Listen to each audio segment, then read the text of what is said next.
Okay. Good evening, everybody. The time is 6:01 p.m., and this meeting is hereby called to order. We have the presence of a quorum, and the meeting has been duly called. Notice of the meeting has been posted for the time and manner required by law. First up is our one and only information item, our Safety and Security Master Plan update. Dr. Dupree. Thank you, Mr. President. Our Chief of Police, David Ryder, is going to give an update on our safety and security plan efforts. Well, good evening. Thank you, President Burdine, Board, and Dr. Dupree. Tonight, I'm bringing you the quarterly update for the Safety and Security Master Plan that we said we would bring you. As you know, the Safety and Security Master Plan was developed in 2014. Many of the items that were in that 2014 plan were part of the 2014 bond.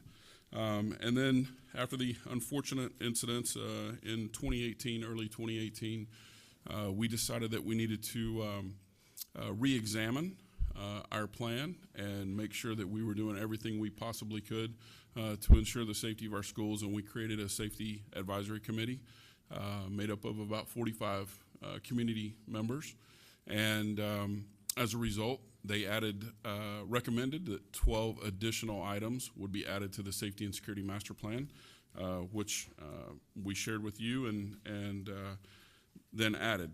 As you remember, the plan focuses on 4 interrelated elements. They're infrastructure, crisis communication and notification, staffing, and district policies and procedures.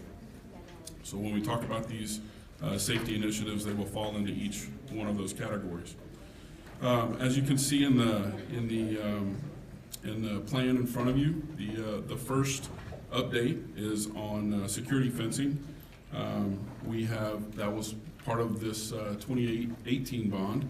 We've looked at the elementary schools that have portables first. We feel like they need the most attention, and we have designed the fencing layouts for those campuses to include the pedestrian gates, lawn care gates, fire lane gates, and those sort of things.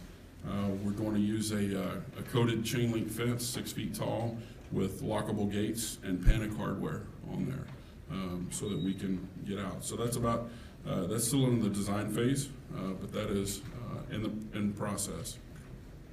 Security vestibules are now 100% complete, I'm happy to report, as well as the exterior and vestibule window film. We are working on the interior window film right now, which was part of this, the bond that we're in now, along with the door locks.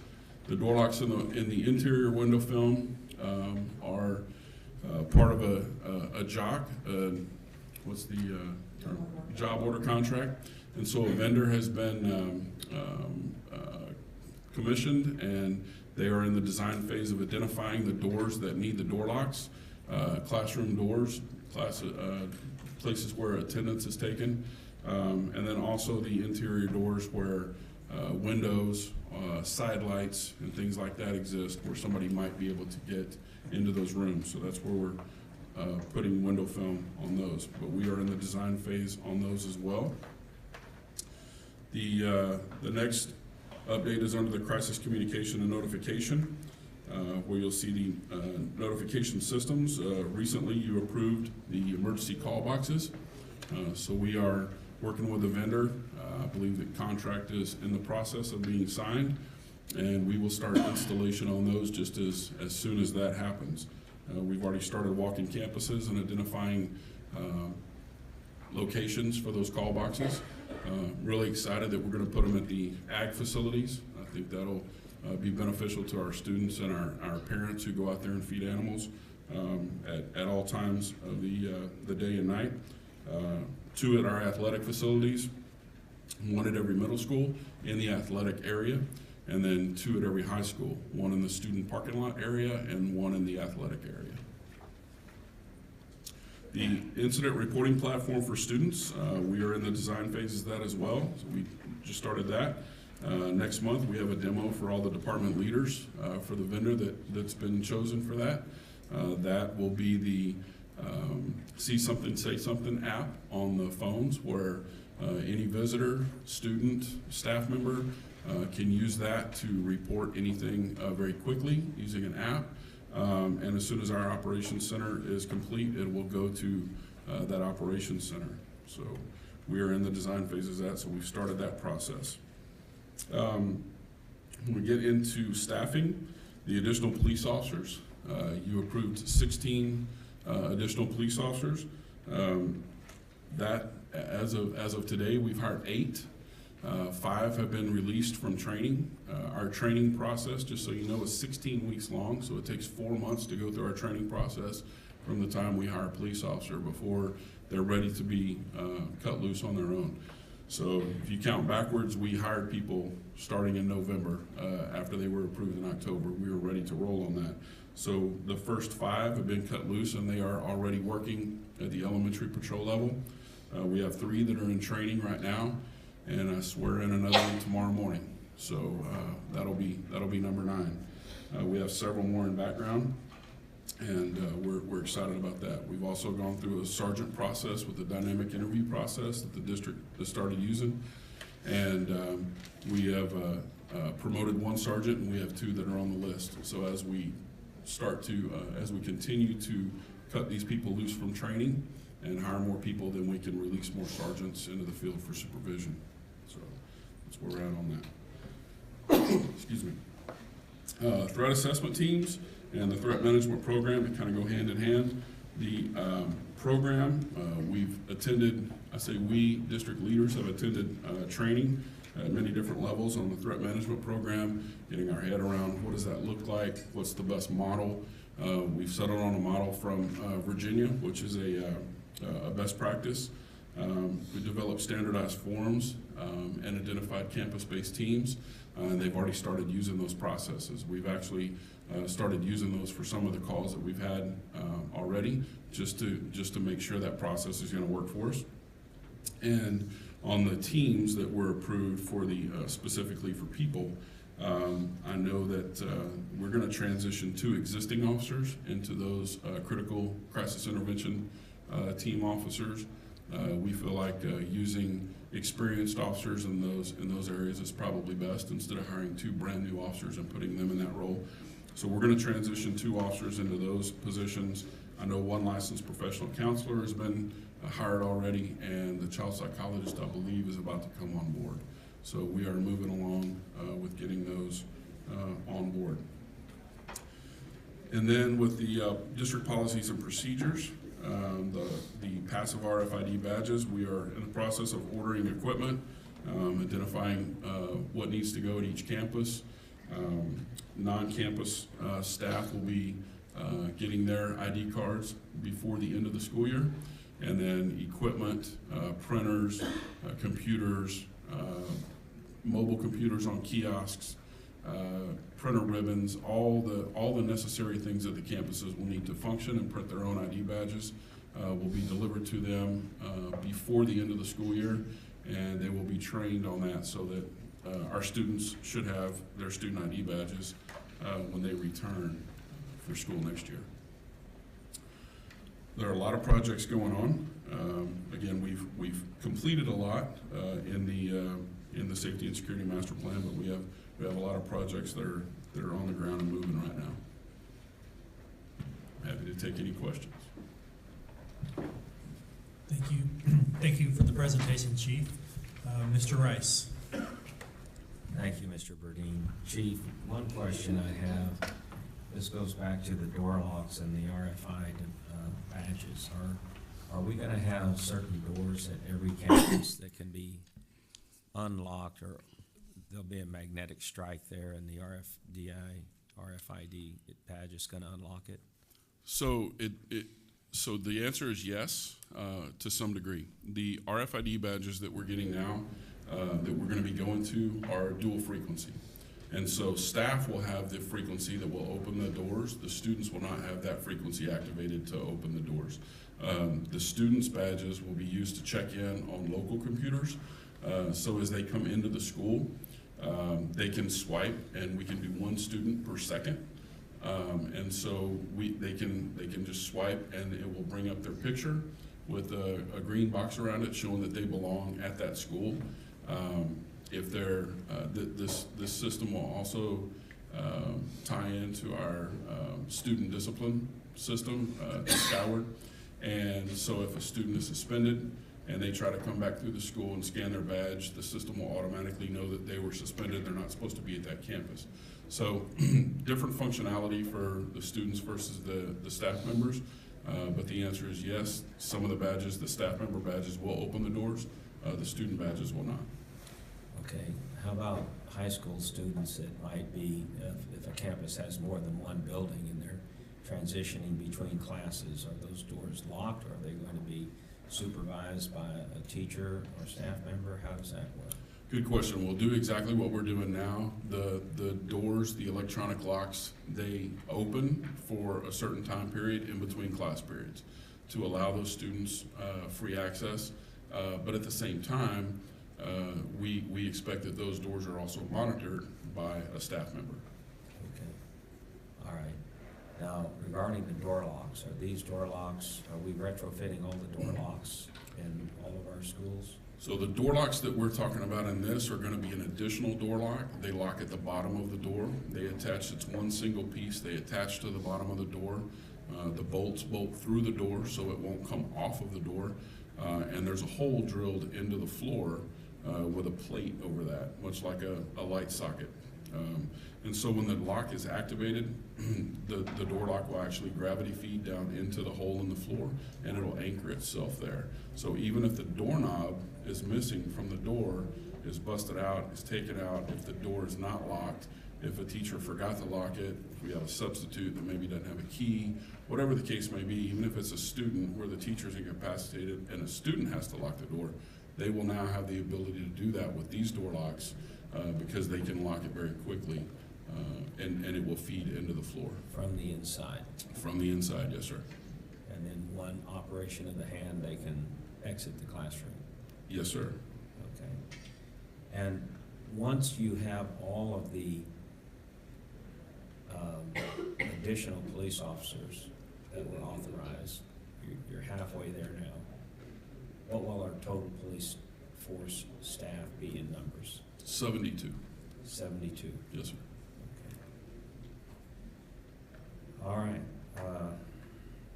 Okay. Well, we got some questions for Steve Bassett on the budget, and every time we hire an officer, and I'm glad we're hiring these officers, I'm just thinking about the future and if it's going to be sustainable. And they're talking about school finance reform in Austin. And so anyway, but you've answered my questions. Thank you very much. Yes, sir.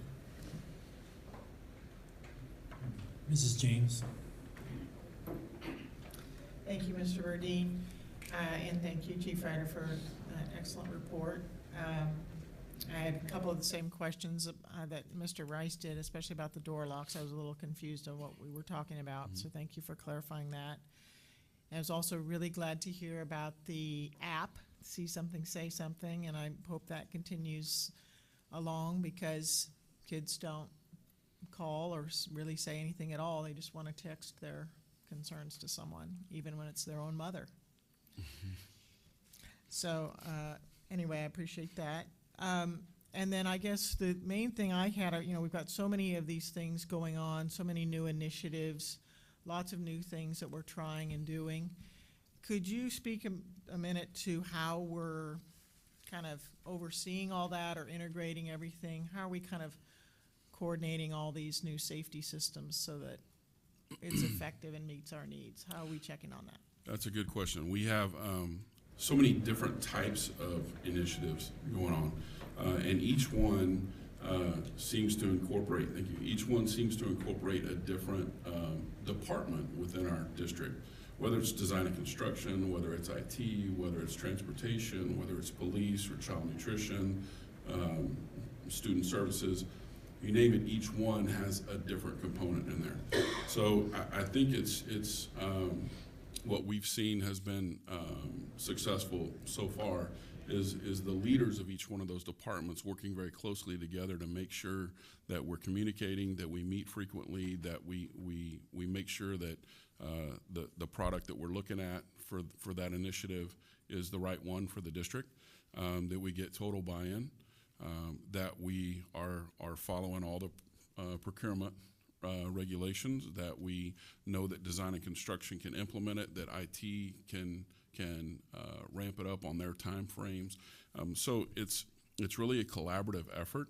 I don't see any one person. Some of these projects have project managers, but not all of them. So I don't see that it's any one person that's kind of controlling each one of these initiatives, but it's a collaboration. Mhm. Thank you, Mrs. James. Mrs. Taussand?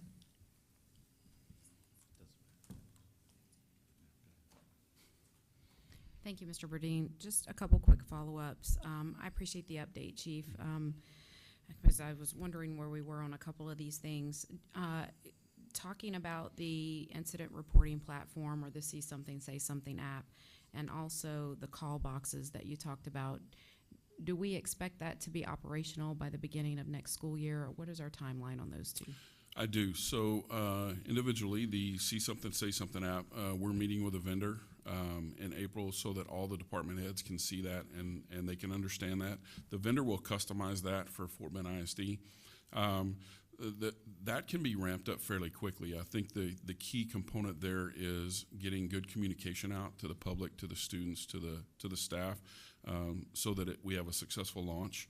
And so once we get to that phase, I think that's going to be a key focus for us. But we can ramp that up very quickly. That exists now. It's just a matter of customizing it for Fort Bend ISD. And the other Call boxes. component, the call boxes. So those are solar powered. We don't have to run any cable to them. As soon as we identify the area, they will drill down into the ground and set the box, and it's operational as soon as they turn it on. Okay, So- and we expect that to go live next school year? I Do we actually know? expect the call boxes to be installed by July. Okay. 44 of them. Well, I definitely appreciate the See Something, Say Something app as well, because as we see from even the past threats that we've gotten, a lot of it is posted on social media. Our students tend to use those kinds of platforms, so hopefully they will feel comfortable reporting this way instead of on Snapchat and things like that. So I appreciate your work on that, and I think rollout is going to be critically important to make sure students know that this is available and they're trained on it. Maybe we can use our some of our time at the beginning of the school year to make sure students are trained on this. I know we have a lot of convocations and things where we bring students together, or if we can just take a few minutes the first week of school in our advisory classes and make sure kids are well trained in this, I think that would probably help with that. My other question is, I'm really glad to hear about the badges.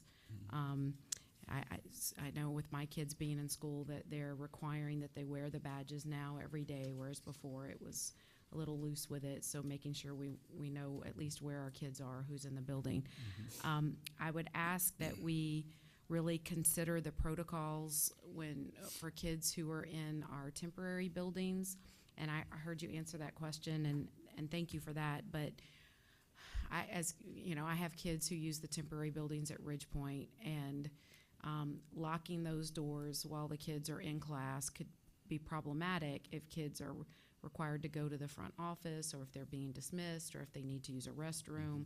So I just want us thinking through all of this as we implement the badges, because it's already difficult for kids to get back into the building, to use the restroom, or when they're called to the front. I know I've had to check my kids out before, and if they're in a temporary building, it takes us a lot longer. They can't always get back in, that type of thing. So I think, safety is always our top priority, but our kids who are outside are the ones that we usually are most concerned about. So I just want us to think through all of that as we consider what the protocols are going to be around the badges and kids being able to get back into the building. Also, as we're thinking about if there is a lockdown, what does that mean for our T buildings? I know you talked about the fencing earlier, but I've asked my kids some of those questions, and I know that it's not clear in their mind. what to do or what would be happening in that. So I think we probably need to think through that a little bit more. Okay. Thank you. Thank you, Mrs. Tossan. Mr. Rosenthal? Thank you, sir. So, Chief, just piggybacking off that, I've got a couple other things, but one of the things, the issues that I hear from parents is that a lot of times, yes, doors are supposed to be locked, but they're not. They're wedged open. And if we're relying on teachers to sit there and kind of police whether doors are open or locked, I mean, they could be sitting there trying to talk to students coming in and out of class, and then somehow they're supposed to be doing that. So I'm not sure that that's an effective way to do that. The other thing is there some way that we could build in some type of alarm system to know when a door is not locked, completely shut? So when that, whatever, it's a magnetic door or whatever, when it's not making contact, is there a way that, I don't know, the front office has a signal that says, hey, this door is open? Because, again, I hear that a lot from people that, you know what, you can do what you want, but half the time the doors are left open. And, I mean, that's a simple fix. That should be a simple fix. That should be one of the first lines of defense, obviously. So we just can't have that. So if you could think about that and kind of, you know, or maybe you already have some, you know, thoughts on that. Well, there are some products out there that will alert you when the door stays open past a certain amount of time, and Oscar could probably talk about this better than I can, but I think it's a matter of putting power to the door to make sure that you've got power for the buzzer, and then where do you want that? Do you want a local buzzer? Do you want it to go back to the office? And then there's just the logistics that I think we'd have to Somebody work else has through. got to monitor. Yes, it's another set of eyes, but, you know, I think that's a critical thing. I mean, because, again, it's the doors. I mean, again, it's the first line of defense. So I think we need to put some additional thought in that. I know that probably wasn't budgeted for in the bond. I know it was discussed in our safety and security committee last summer. But that's something that I think we really need to consider. So the other thing, fencing. I still have an issue that we're using chain link. And I brought this up. We talked about it this summer. Back in the fall when you came to us with the committee recommendations. You know, it's one thing to use that like around the whole playground and whatnot, but I'm just thinking like at least around, you know, where we have T buildings. I still think that some type of privacy fence is best. Because that way kids walking back and forth to the main building to go to the restroom, they're not visible to somebody sitting on the street somewhere. Okay? So I know it's a lot more expensive. I still think that where we can use that, I really think we should try to make that happen. That's just my opinion. The third thing is the door locks.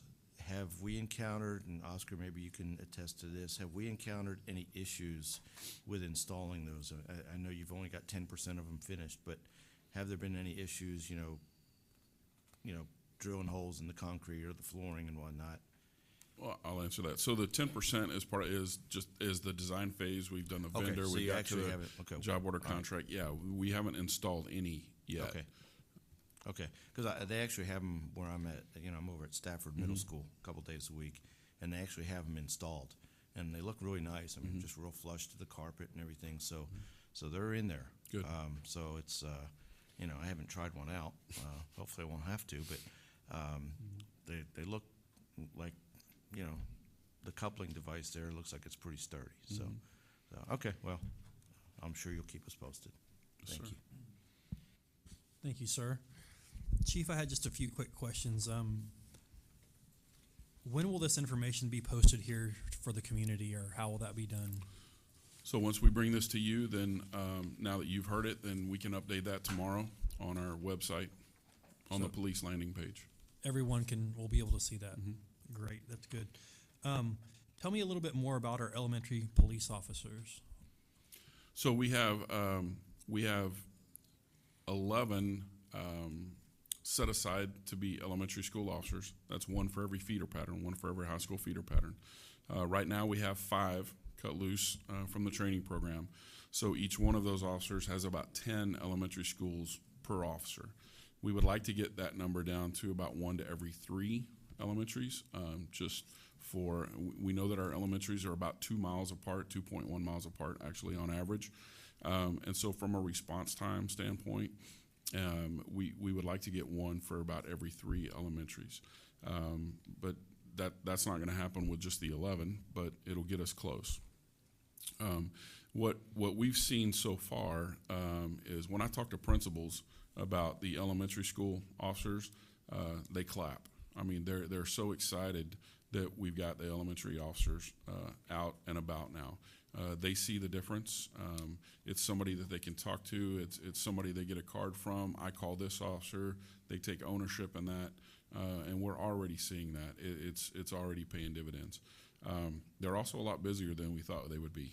So with having an officer that shows up at your campus on a regular basis, now they have somebody to report things to if they need to, whereas maybe some of those things didn't get reported before. So that's a good thing, that they have somebody that can help them with a need. So we're really excited about it. It's starting out to be very successful. And I think the staff members, the principals, and I know the kids are enjoying seeing the officers walking down the hall and fist bumping them and talking to them. You may have said this, and I'm sorry if I didn't hear it, but of all these initiatives listed here, how many are at 100%?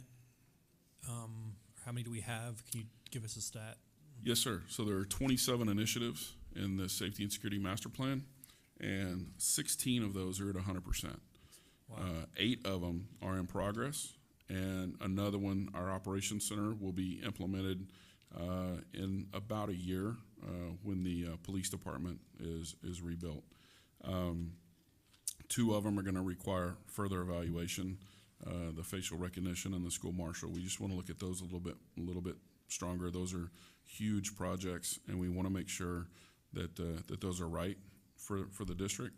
We also anticipate some changes in the laws regarding school marshals, so we don't really want to try to implement something that's going to switch on us in midstream. But of those 16, 8, 24, 25 out of the 27 initiatives will be done within a year. So this is not just a document that we say, hey, we'd like to do this. This is something that we believe in. We're working hard to get these things implemented. We want to be the standard for safety and security in schools across Texas and across the country, and I think we are. I would agree with that. Well, thank you very much for the presentation. There's a lot of great information, and we'll look forward to our next quarterly report here in the next quarter. So thank you, sir. Appreciate you. Thanks for all your hard work. Thank you. We will now convene in closed session under the Texas Open Meeting Act, Chapter 551, for the purpose of private consultation with the board's attorney on any or all subject matters authorized by law. We are now convened in closed session.